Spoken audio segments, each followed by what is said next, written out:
Actually ఈ సెట్కి వచ్చినప్పటి నుంచి కూడా ఆ సాంగ్ ప్లే అవుతూనే ఉంది లూప్ మోడ్లో. అండ్ టీజర్ కట్లో కూడా బాగా వైరల్ అయింది ఆ సాంగ్. రీసెంట్గా కోటి గారు మాట్లాడుతూ మమ్మల్ని అడగలేదు, అసలు పర్మిషన్ తీసుకుని ఉంటే బాగుండేది కదా అని ఒక చిన్న వ్యక్తం చేశారు ఆయన బాధని. ఏమంటారు? సో దాని తర్వాత వెళ్ళి నేను ఆయన కలిసానండి. అండ్ మేము కొద్దిసేపు నవ్వుకున్నాం. ఎందుకంటే యాక్చువల్లీ ఆదిత్య వాళ్ళది ఈ పాట, ఈ ఆల్బమ్ అంతా ఆదిత్య వాళ్ళది. సో మేము అనుకున్న ఎన్ఓసీలు, అవసరమైన పర్మిషన్స్ తెచ్చుకున్నాము.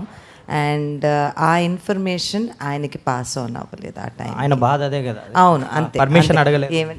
యాక్చువల్లీ అండి అది నిజమైన బాధే. ఎందుకంటే మనం సినిమా తీసేటప్పుడు రాసిన మనిషి కానీ, ప్రొడ్యూస్ చేసిన మనిషి కానీ, ఆ పాట అల్లిన మ్యూజిక్ డైరెక్టర్కి కానీ వాళ్ళకి ఏమవుతుందంటే, మేము ఆ టైంకి సినిమా అమ్మేస్తాం, మాకెవ్వరికీ రైట్ ఉండదు. యాక్చువల్లీ చెప్పాలంటే ఎవ్వరికీ రైట్ ఉండదు. తెలియకుండా పాడిన మనిషికి కాస్తో కూస్తో రాయల్టీ వస్తుందంట.